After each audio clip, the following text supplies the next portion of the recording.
Selamat pagi menjelang siang, saudara-saudari yang kekasih.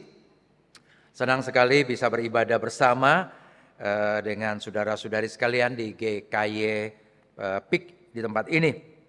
Saya ingin menyampaikan salam sejahtera dari rekan-rekan pelayanan saya di STT Amanat Agung, dari para dosen. Salam sejahtera untuk saudara-saudari sekalian yang ada di GKY PIK. Kiranya Tuhan memberkati Anda dan keluarga Anda, bisnis dan pekerjaan Anda, hidup Anda diberkati dengan luar biasa oleh Tuhan. Biarlah setiap kita boleh membangun diri dan membangun pelayanan kita, ya, dan juga tolong dukung dalam doa untuk pelayanan kami di STT Amanat Agung, satu sekolah Alkitab yang dipunyai oleh Sinode GKY, sinode kita, supaya sekolah Alkitab ini boleh menjadi tempat di mana Tuhan mendidik dan membentuk banyak orang-orang untuk menjadi hamba-hamba Tuhan pada zaman ini. Mari saudara-saudari sekalian, saya ingin mengajak kita untuk berfokus kepada kebenaran firman Tuhan. Tema kita pada hari ini adalah Save to do good works. Diselamatkan untuk melakukan pekerjaan yang baik. Mari kita bersama membuka Alkitab dari kitab Efesus pasal yang kedua. Efesus pasal yang kedua.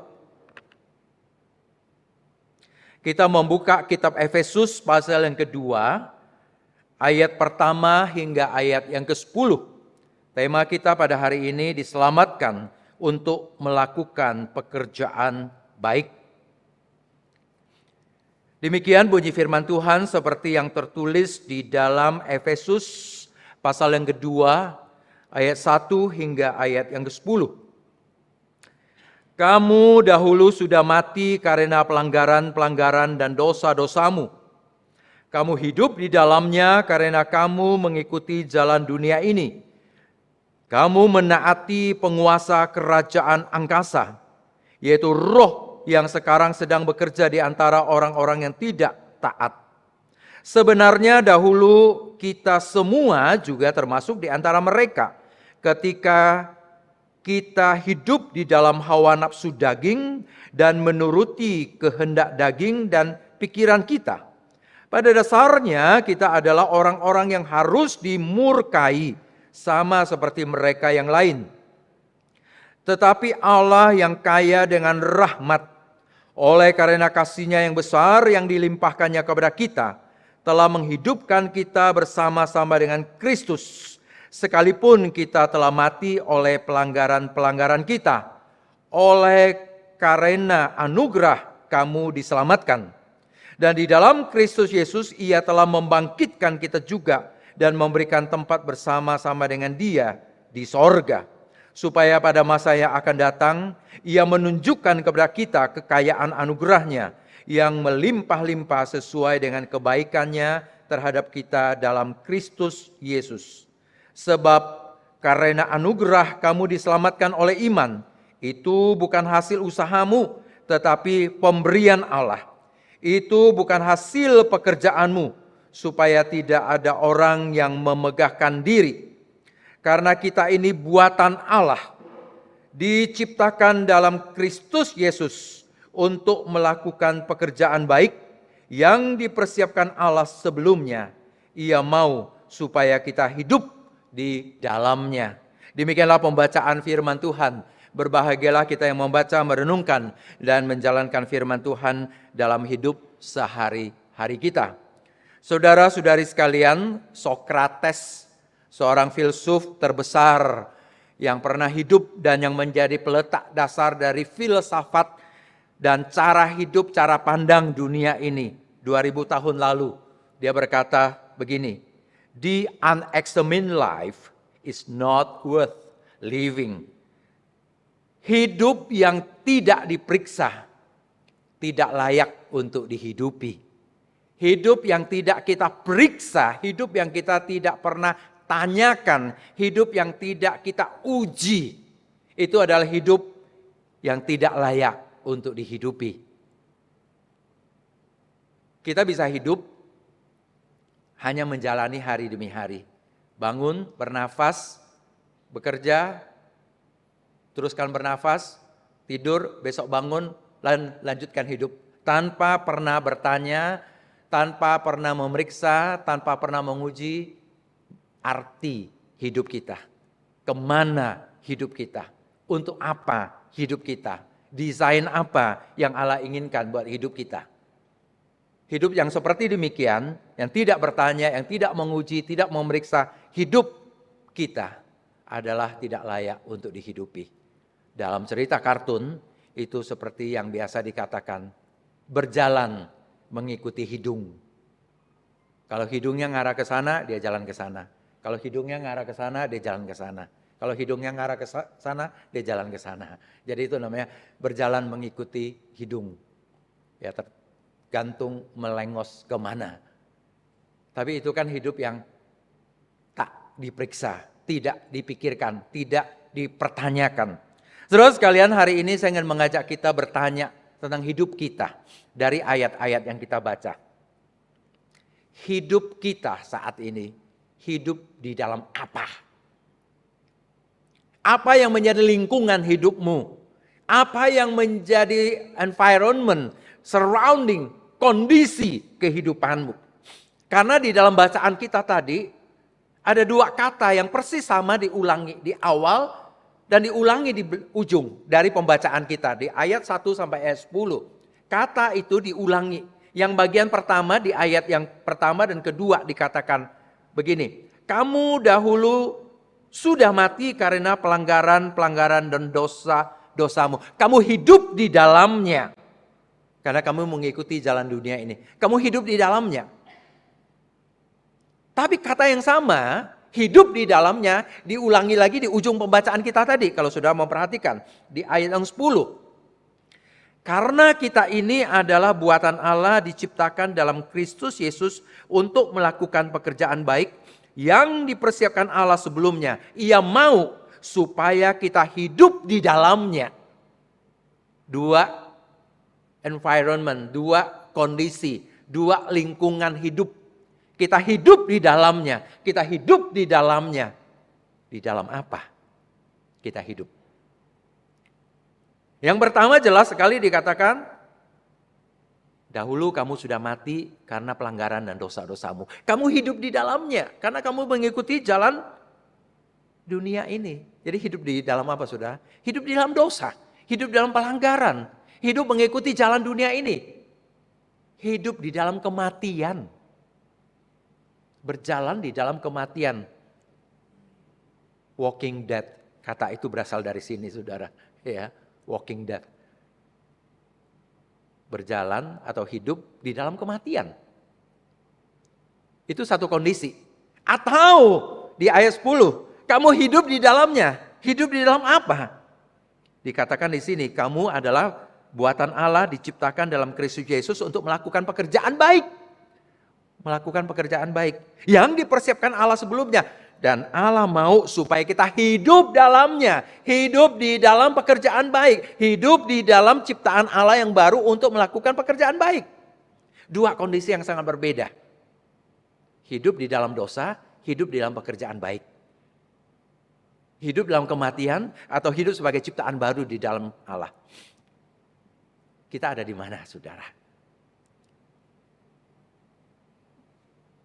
Orang yang sama dulu hidup di dalam dosa.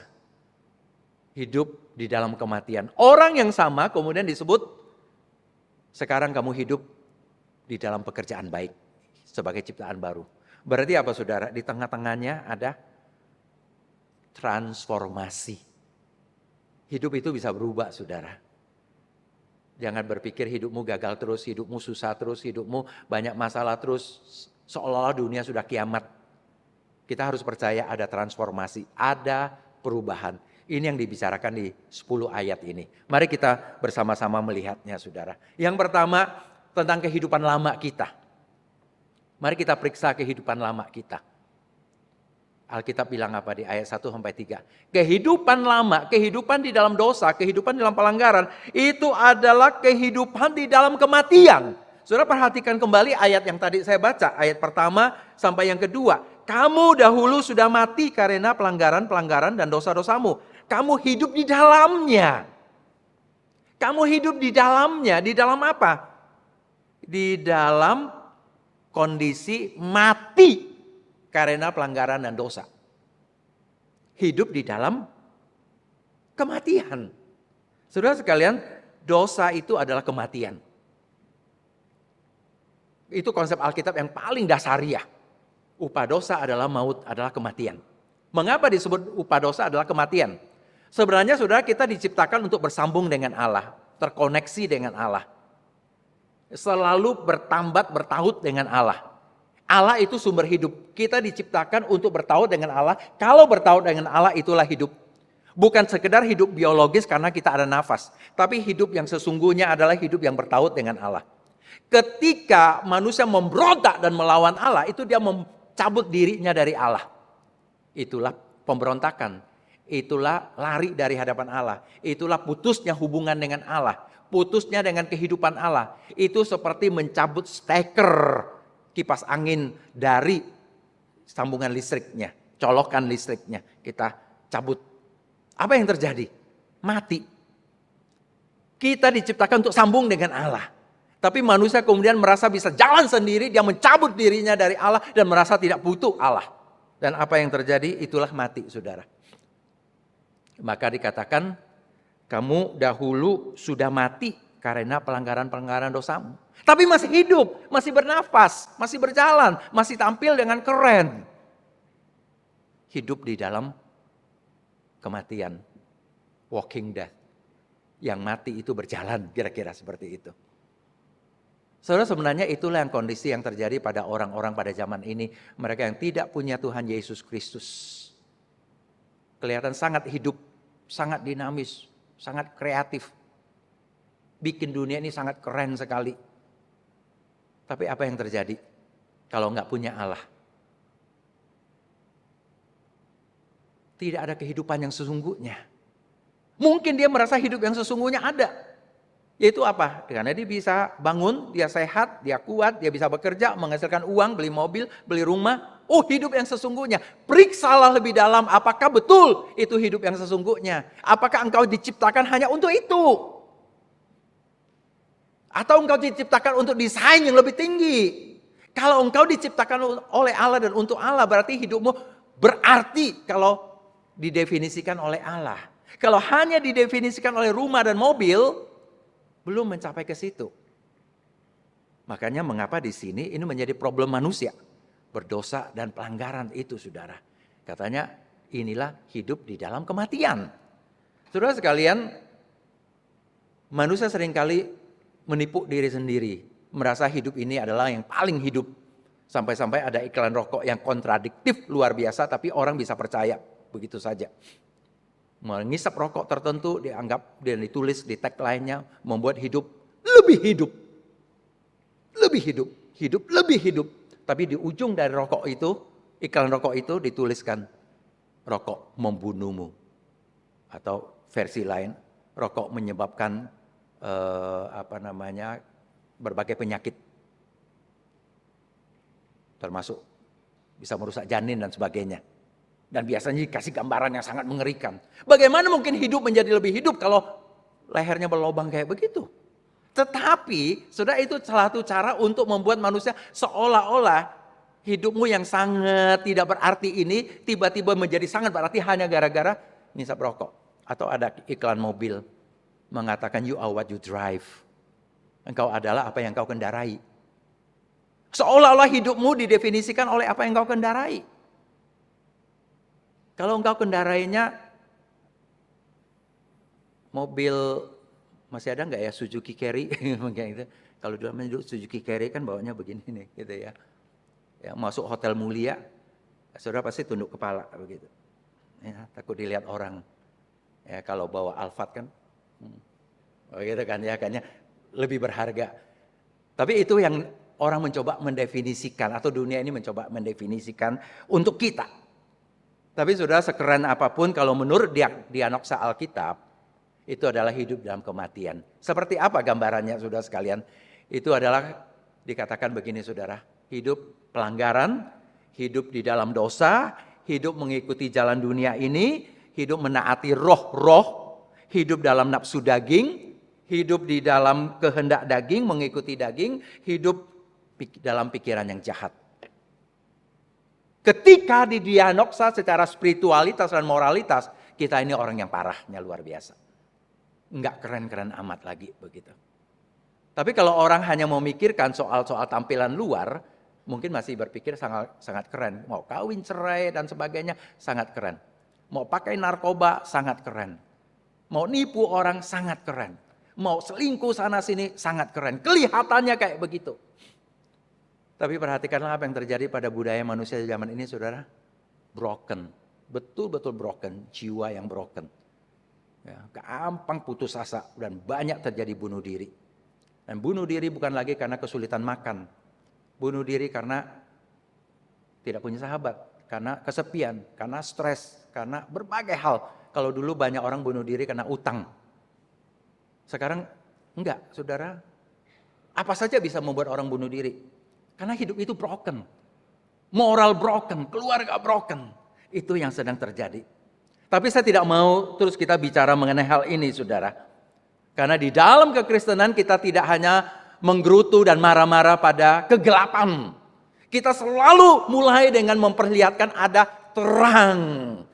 Ada terangnya. Karena itulah saya ingin ajak kita bicara mengenai transformasi. Transformasi kehidupan di dalam Kristus. Yang tadi itu adalah kehidupan di dalam dosa. Tetapi itu bukan kata akhir dalam kehidupan kita. Karena kita percaya ada jalan keluar dari brokenness-nya kita. Ada jalan keluar dari dosa kita. Ada jalan keluar dari penghukuman dosa yang tadinya harus kita terima. Tapi ada jalan keluarnya, yaitu Yesus Kristus. Transformasi itu terjadi dalam Yesus Kristus.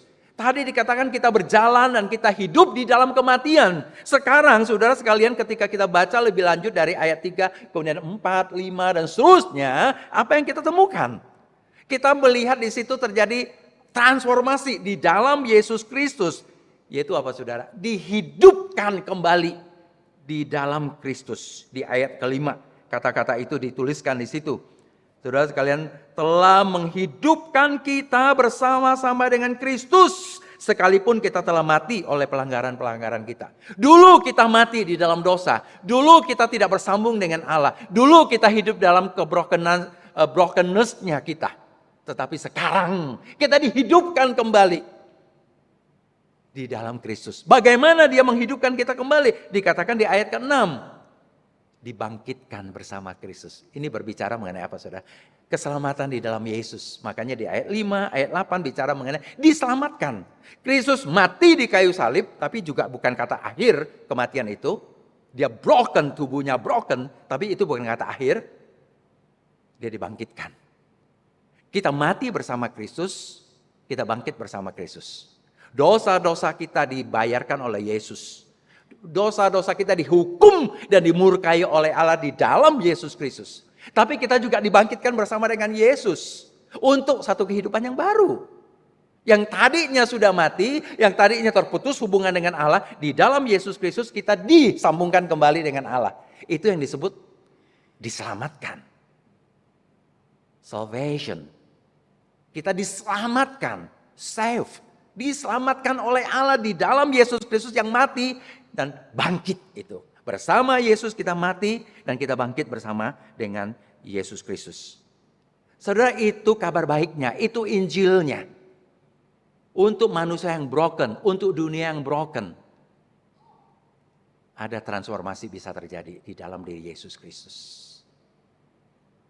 Kalau ada orang Kristen yang masih merasa hatinya nelongso terus, gak punya sahabat, gak punya pegangan, gak punya keyakinan. Saudara, jangan-jangan Yesus belum betul-betul hidup di dalam dirimu. Mungkin hanya ada Kristen, tapi belum Kristus di dalam dirimu. Kalau engkau punya Kristus dalam dirimu, itu transformasi terjadi. Yang tadinya terputus hubungan dengan Allah disambungkan kembali. Yang tadinya mati di dalam dosa dihidupkan kembali. Menjadi satu ciptaan baru. Yang tadinya perjalanan menuju kepada murka Allah dan kepada neraka, sekarang perjalanan menuju kepada kerajaan sorga. Kepada kemuliaan Allah. Ada transformasi yang terjadi. Dan itu mentransformasi mana hidup kita. Mengubah cara hidup kita. Mengubah arah hidup kita. Harusnya itu yang terjadi. Periksa saudara. Apakah kita betul-betul mengalami seperti itu? Transformasi itu terjadikah dalam dirimu? Atau kita betul-betul hanya orang Kristen tapi belum punya Kristus dalam diri kita. Kalau belum, terimalah dia dalam hatimu. Itulah keselamatan. Dan keselamatan itu bukan upaya kita, bukan pekerjaan kita, bukan kebaikan kita yang dilakukan. Justru kita nggak baik, kita berdosa, kita penuh dengan pelanggaran. Kita adalah orang yang tinggal mati kira-kira seperti itu untuk masuk ke neraka. Tapi kemudian diselamatkan. Dan Alkitab yang kita baca tadi berkali-kali menekankan bahwa semua ini karena pekerjaan Allah yang luar biasa. Karena rahmat Allah dikatakan di ayat keempat. Di ayat keempat juga digunakan kata yang lain. Oleh karena kasih Allah. Ayat kelima. Oleh karena anugerah Allah. Ayat ketujuh. Oleh karena kebaikan Allah. Saudara perhatikan kata-kata ini. Rahmat, kasih, anugerah, kebaikan. Itu semua mencerminkan mengenai apa yang Allah keluarkan dari dalam dirinya. Kata rahmat. Itu dekat dengan bahasa Indonesia kata rahim. Memang akar katanya sama. Akar kata itu berangkat dari bahasa Timur Tengah. Maka lewat bahasa Arab datang ke bahasa Indonesia rahmat. Kata itu bisa dipakai untuk rahim. Rahmat itu seolah-olah gini saudara. Keluar dari rahimnya Allah. Keluar dari yang paling dalam dirinya Allah. Yang paling dekat dengan Allah. Diberikan kepada kita. Itu Allah yang penuh kasih. Allah yang perhatikan kita. Allah yang mencintai kita. Dan ketika kasih itu diberikan kepada kita, itu disebut dengan grace, anugerah. Kalau kita tanya mengapa Allah mengasihi kita, mengapa Allah beranugerah kepada kita, mengapa Allah mengambil yang paling dalam dari dirinya untuk diberikan kepada kita, yaitu anaknya yang tunggal. Karena Allah itu baik kepada kita. Karena Allah itu baik. Allah tidak membawa kita dengan tipuan iklan.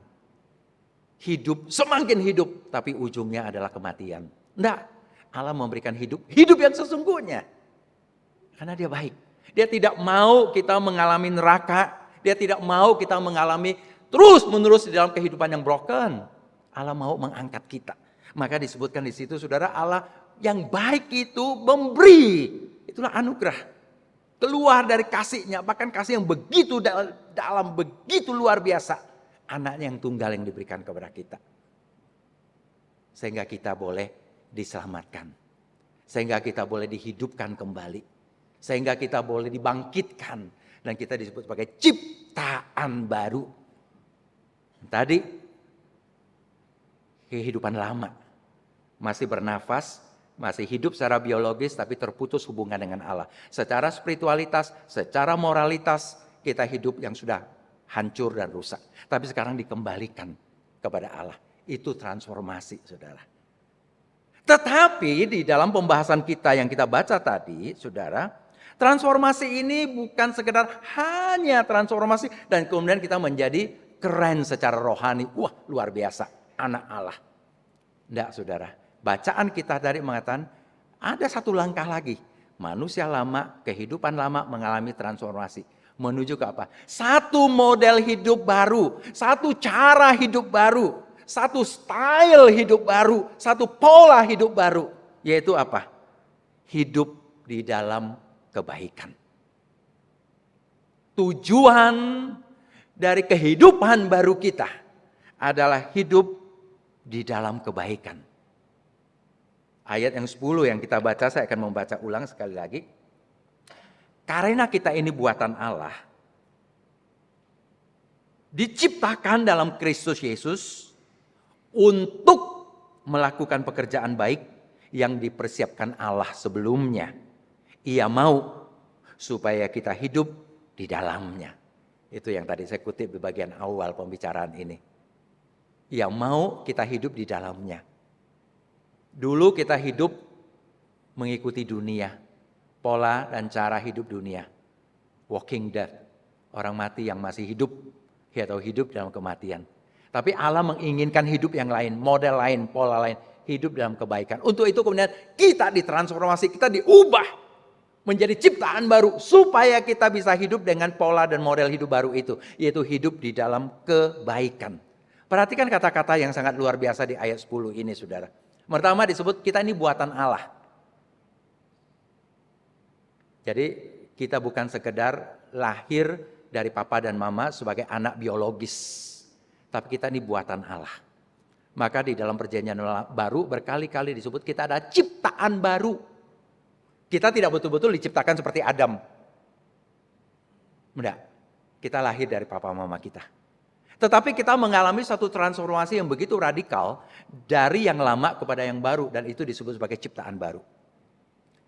Buatan Allah. Bahasa Yunani kata ini adalah poema. Kata poema memang kata yang biasa dipakai untuk menunjukkan mencipta, membentuk, membuat sesuatu.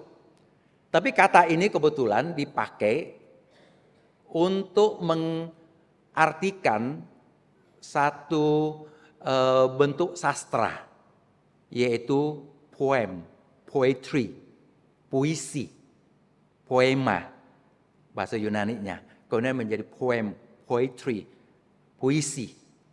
Saudara tahu puisi itu karya sastra. Dan karya sastra yang bagus tentu itu selalu dianggap sebagai karya seni. Ketika dikatakan kita ini buatan Allah, poemanya Allah, kita diciptakan oleh Allah, bukan ciptaan sembarangan, bukan ciptaan asal-asalan, bukan barang-barang sisa digabungkan, dijahit-jahit jadi taplak meja, enggak. Buatan Allah sebagai karya seni. Artinya saudara berdasarkan desain Allah. Allah mendesain manusia, menciptakan manusia, tapi dirusak oleh dosa, menjadi broken, berkeping-keping. Allah cipta baru dengan desain di dalam Tuhan Yesus Kristus. Makanya dikatakan apa saudara? Diciptakan dalam Kristus Yesus.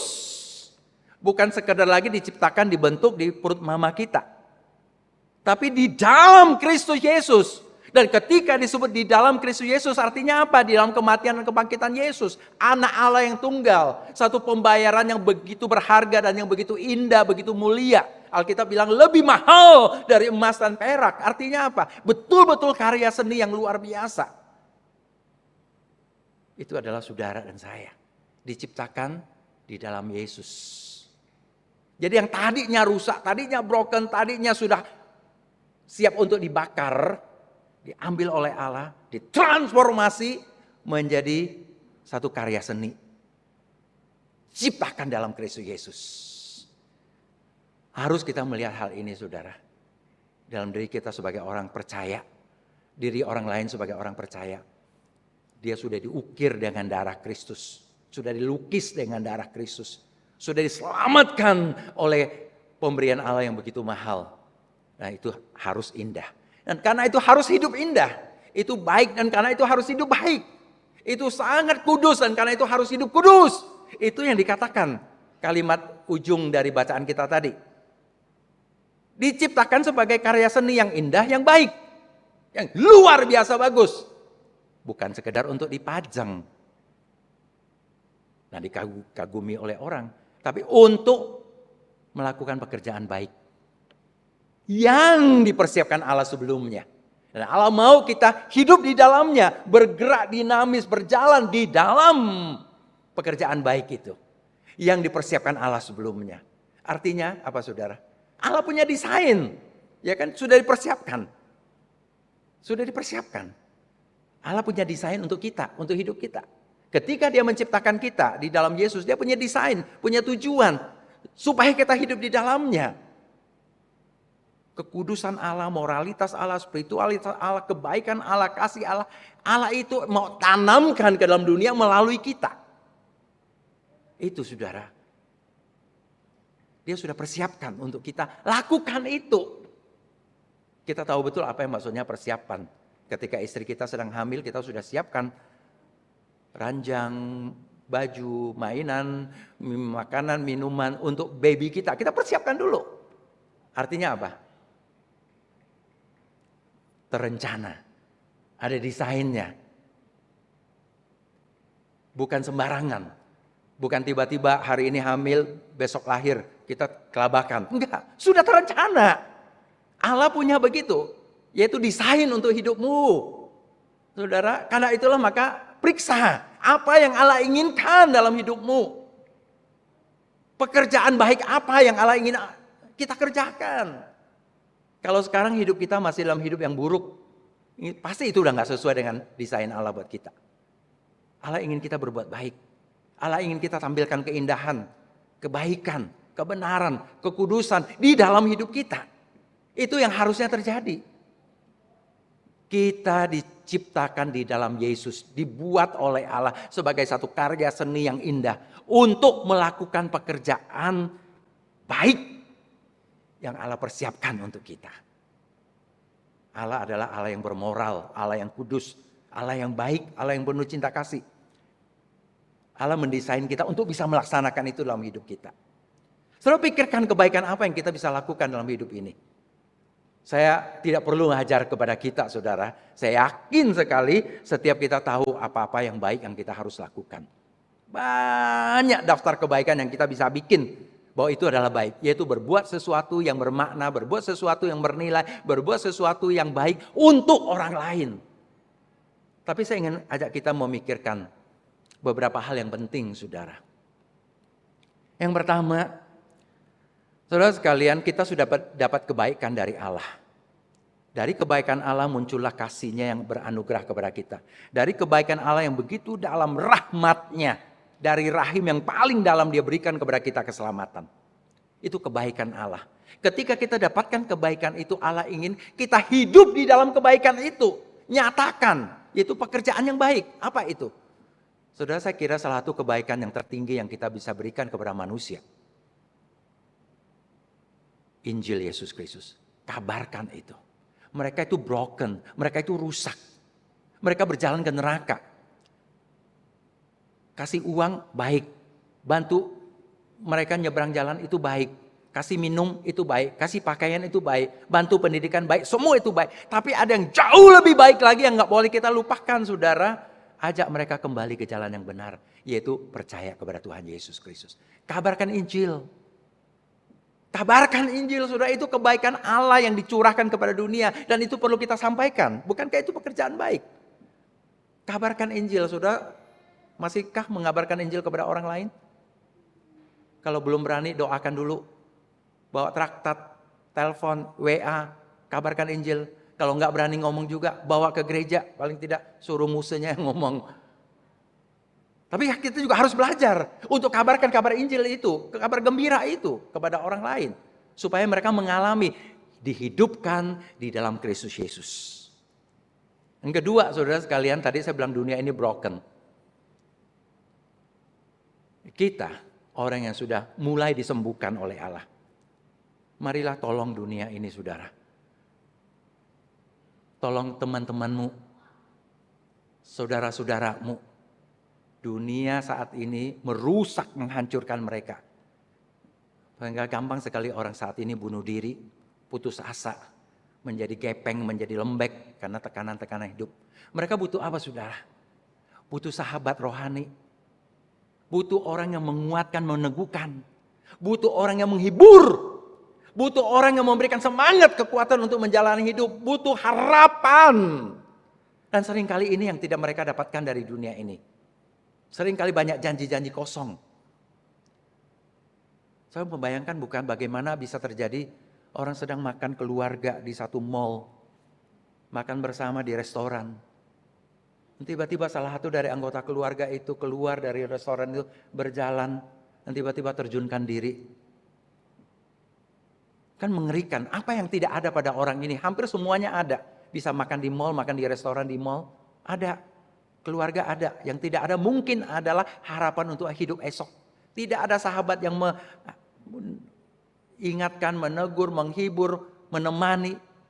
Tidak merasa ada sesuatu yang berarti lagi untuk dijalankan. Di situ orang Kristen bisa menolong, saudara. Jadilah pendengar yang baik, jadilah penolong yang baik. Tidak harus menjadi konselor hebat untuk menolong orang lain. Telepon saja, tanya apa kabarmu, adakah sesuatu yang saya bisa doakan, adakah yang saya bisa dukung, adakah yang perlu saya temani, adakah sesuatu yang perlu kamu curhatkan, ceritakan. Ya, enggak, jangan WA-WAan, ngomong secara langsung. Mereka sudah banyak teman, orang-orang gini biasanya banyak teman, banyak friend, ribuan friendnya. Tapi nggak pernah satupun yang mengisi hati mereka dengan keindahan hidup, dengan kebaikan hidup. Itu hanya friend-friend di medsos. Tapi mereka membutuhkan sentuhan personal, pertolongan personal. Orang Kristen bisa mengisi itu. Jadilah orang baik menolong sahabat teman-teman kita. Jadilah sahabat yang baik untuk mereka. Saudara sekalian, kebaikan apa lagi yang kita bisa lakukan? Saudara tahu bahwa saat ini kemajuan dunia begitu luar biasa. Tapi sekulernya semakin luar biasa. Semakin orang tidak merasa butuh Allah. Semakin orang merasa bisa hidup tanpa Allah. Tapi kita tahu apa yang terjadi. Narkoba semakin luar biasa. Pornografi, seks bebas semakin luar biasa. LGBT di mana-mana luar biasa. Kenapa saudara sekalian? Karena kebenaran-kebenaran Tuhan itu sudah tidak lagi banyak sekali disebarluaskan. Garam, terang, tidak lagi banyak disebarkan. Itu yang Tuhan Yesus katakan apa saudara? Ladang sudah menguning, tapi pekerjanya tidak ada. Domba-domba yang tersesat, pekerjaannya kurang. Pekerjaannya banyak, tapi pekerjaannya kurang. Saudara, jadilah bagian dari orang yang hidup di dalam kebaikan Allah, melakukan pekerjaan baik dengan cara menyerahkan hidupmu untuk menjadi alat-alat yang dipakai oleh Allah sebagai senjata-senjata kebenaran. Jadilah sebagai hamba-hamba Tuhan full time. Kabarkan Injil, kabarkan kebenaran. Bukan sekedar hiburan di dalam gereja, tapi kabarkan kebenaran. Saudara, Tuhan memanggil orang-orang untuk menjadi pekerjanya, untuk menjadi alat-alatnya, menjadi alat kebenaran, kabarkan Injil. Tuhan pada zaman ini memanggil orang-orang menjadi hamba Tuhan full time. Serahkan dirimu, dididik dalam sekolah teologi, dibentuk dalam sekolah teologi, jadi pengabar Injil. Nggak usah khawatir saudara, apakah Tuhan nanti bisa, apakah nanti saya bisa atau enggak. Tuhan bisa menolong kita untuk itu. Saudara, mungkin nanti kita enggak usah bilang, oh saya memimpin gereja yang gedenya luar biasa, ribuan-ribuan. Enggak usah. Ada 50 orang di bawah kita saja yang kita kasih pengaruh dengan kebenaran, dengan firman, dengan kehidupan yang sesungguhnya. 50 orang itu akan menjadi berkat yang luar biasa di tengah-tengah dunia ini. Tuhan memakai orang-orang, pekerja-pekerja untuk ladangnya. Untuk pekerjaan-pekerjaan tuayan-tuayan yang begitu banyak itu. Untuk dunia pada saat ini. Tuhan memanggil kita saudara, pekerjaan baik. Artinya kita sudah diselamatkan, bukan diam, bukan jadi pajangan. Tapi lebih-lebih lagi bukan setelah diselamatkan kita jadi anak raja untuk dilayani. Justru kita diselamatkan untuk melakukan pekerjaan baik. Kabarkan Injil. Jadilah sahabat rohani yang menghibur, yang memberi pengharapan kepada teman-temanmu. Jadilah hamba-hamba Tuhan, jadilah pekerja-pekerja Tuhan. Jadilah misionari-misionari. Masuk ke pelosok-pelosok dunia ini. Untuk apa? Membawa kebenaran Tuhan. Membawa terang Tuhan. Membawa Injil Tuhan. Sudah banyak sekali yang seperti demikian. Kekristenan di Indonesia kelihatannya heboh. Kelihatannya heboh saudara. Karena kita ada di kota besar. Ya kita, wah banyak gereja yang kelihatannya gede. Wah musiknya hebat. Luar biasa. Anak mudanya banyak. Anak mudanya banyak. Tapi kita tahu apa yang sedang terjadi pada saat ini saudara di tengah-tengah kondisi yang seperti demikian. Apakah kehidupannya menjadi lebih baik? Apakah anak muda menjadi lebih baik dalam moralitas? Kita justru lihat LGBT semakin berkembang. Mengapa bisa terjadi demikian? Jangan-jangan gereja berkembang menjadi banyak orang, lebih banyak hiburan di dalamnya daripada kebenaran di dalamnya. Lebih banyak kabar entertainmentnya daripada kabar Injil, kabar sukacita, gembira. Yang betul-betul yang dari Allah itu. Dunia memberikan infotainment. Kita di gereja mencoba juga seperti itu. Kemarin baru saya dengar istilah ini. Imantainment. Iman dijadikan entertainment. Gitu ya. Jadi imantainment. Bukan infotainment lagi. Tapi imantainment. Sehingga iman tidak lagi ada kebenaran di dalamnya. Sehingga saudara apa yang terjadi? Tidak ada kabar baik. Tidak ada kebaikan. yang nyata di dalam dunia. Tidak ada kebenaran, tidak ada kekudusan yang ada di tengah-tengah dunia ini. Tuhan ingin kita berbuat sesuatu. Kita sudah diselamatkan untuk melakukan pekerjaan baik.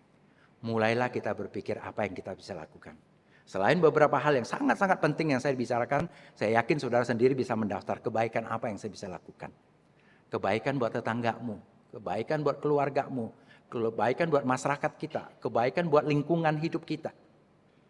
Kita bisa lakukan sesuatu. Disitulah kita berkontribusi. Disitulah kita berpengaruh sebagai orang-orang Kristen. Kiranya Tuhan memberkati kita. Amin.